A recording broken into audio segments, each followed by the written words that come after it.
ചേലക്കരയിലെ തോൽവിയുടെ പശ്ചാത്തലത്തിൽ കോൺഗ്രസിനുള്ളിൽ ഭിന്നത രൂക്ഷമാകുന്നു.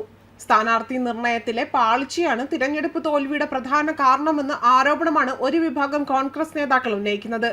പരാജയത്തെ ചുറ്റിപ്പറ്റി നേതാക്കൾക്കിടയിലുണ്ടായ ഒരു വാട്സാപ്പ് സന്ദേശമാണ് ഭിന്നതയ്ക്ക് കാരണമായതും. ഈ സന്ദേശത്തെ വലിയ തോതിൽ നേതാക്കൾക്കിടയിൽ ചർച്ചാ വിഷയമാകുകയാണ്. സംഘടനാ സംവിധാനങ്ങൾ കൃത്യമായി പ്രവർത്തിച്ചിട്ടും സ്ഥാനാർത്ഥിയെ തീരുമാനിക്കുന്നതിൽ നേതൃത്വത്തിന് സംഭവിച്ച അപജയമാണ് പരാജയത്തിന് കാരണമെന്ന് പറയുന്ന പ്രാദേശിക കോൺഗ്രസ് നേതാക്കളുടെ വാട്സപ്പ് സന്ദേശമാണ് പുറത്തായിരിക്കുന്നതും. ചേലക്കരയിൽ സംഘടനാ ദൗർബല്യം പ്രകടമായിരുന്നുവെന്ന് കൊടിക്കുന്നിൽ സുരേഷ് എംപിയും പറഞ്ഞിരുന്നു. ബൂത്ത് കമ്മിറ്റികളുടെ അഭാവം പ്രകടമായിരുന്നു. മണ്ഡലം കമ്മിറ്റികളുടെ ചിട്ടയായ പ്രവർത്തനങ്ങൾ ഉണ്ടായിട്ടില്ല എന്നും അദ്ദേഹം കുറ്റപ്പെടുത്തിയിരുന്നു.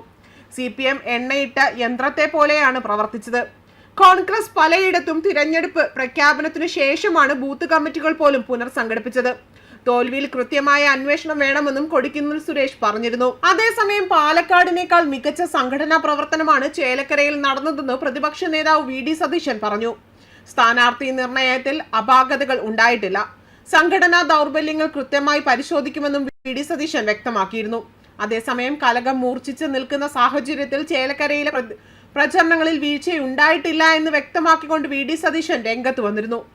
പാലക്കാടിനേക്കാൾ മെച്ചപ്പെട്ട പ്രചരണം നടത്തിയിട്ടും ചേലക്കരയിൽ തോറ്റത് സംഘടനാ ദൗർബല്യം കൊണ്ടാണ് എന്ന് കൊടിക്കുന്നിൽ സുരേഷ് കുറ്റപ്പെടുത്തിയപ്പോൾ ദൗർബല്യം പരിശോധിക്കുമെന്നുമായിരുന്നു പ്രതിപക്ഷ നേതാവിന്റെ പ്രതികരണം വന്നത്. തോൽക്കുമെന്ന് ഉറപ്പായ സ്ഥാനാർത്ഥിയെ അടിച്ചേൽപ്പിച്ചെന്ന വിമർശനമുയർത്തി പ്രാദേശിക നേതാക്കളും രംഗത്തെത്തിയിരുന്നു. ചേലക്കരയിൽ ഉണ്ടായ തോൽവി പരിശോധിക്കുമെന്ന് പ്രതിപക്ഷ നേതാവ് VD സതീശൻ പറഞ്ഞിരുന്നു.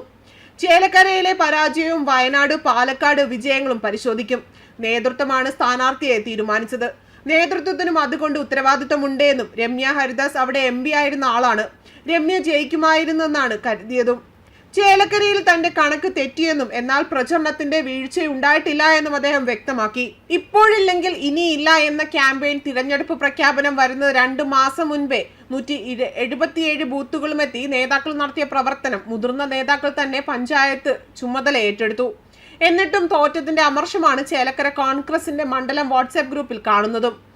3 മാസം മുൻപ് പാർലമെന്റ് തിരഞ്ഞെടുപ്പിൽ ജനം കൈയൊഴിഞ്ഞ സ്ഥാനാർത്ഥിയെ വീണ്ടും അതേ ജനത്തിന്റെ തലയിൽ കെട്ടിവയ്ക്കാൻ നോക്കിയതിന് കിട്ടിയ തിരിച്ചടിയാണ് പ്രാദേശിക നേതാക്കൾ പങ്കുവയ്ക്കുന്ന വികാരം. ഉത്തരവാദിത്തം പൂർണ്ണമായും സംസ്ഥാന ദേശീയ നേതൃത്വത്തിന് തന്നെയെന്നും അവർ പറയുന്നുണ്ട്.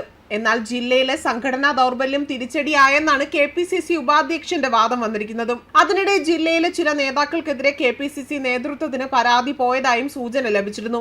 വരാവൂർ, ദേശമംഗലം, വള്ളത്തോൾ നഗർ പഞ്ചായത്തുകളിൽ ജയിക്കാൻ ഒരു ശ്രമം പോലും നടത്തിയില്ല എന്നാണ് ഒന്നാമത്തെ പരാതിയായി പറയുന്നത്. തിരുവല്ലാമലയിൽ കോൺഗ്രസ് 3ാമതായി പോയതാണ് രണ്ടാമത്തെ പഴിയായി പറയുന്നത്. അതേസമയം തൃശൂരിലെ സംഘടനാ സംവിധാനത്തിലെ പാളിച്ചകൾ മുഴുവൻ പരിഹരിക്കുമെന്നും 1 കൊല്ലം കൊണ്ട് തൃശൂരിലെ പഴയ നിലയിലേക്ക് കോൺഗ്രസ് തിരിച്ചെത്തിക്കുമെന്നുമാണ് VD സതീശൻ പറയുന്നതും. ന്യൂസ് ഡെസ്ക് കർമ്മ ന്യൂസ്.